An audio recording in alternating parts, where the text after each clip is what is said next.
पॉईंटच्या कुस्तीला 2 पॉईंट मिळवायला पाठीमागे फोडला जातोय आणि आपल्याला गुडघ्यावर टेकवायला मोहर ढकलते.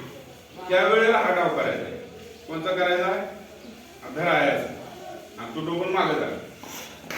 कमर धरली, आता मोहर ढकलतोय, लगेच फाटकीने अंगावर जाय.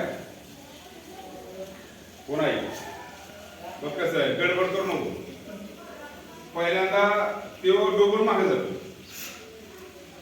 2 पॉईंट मिळवायला मोहर बसवाय बघते, लगेच असं मागायचं.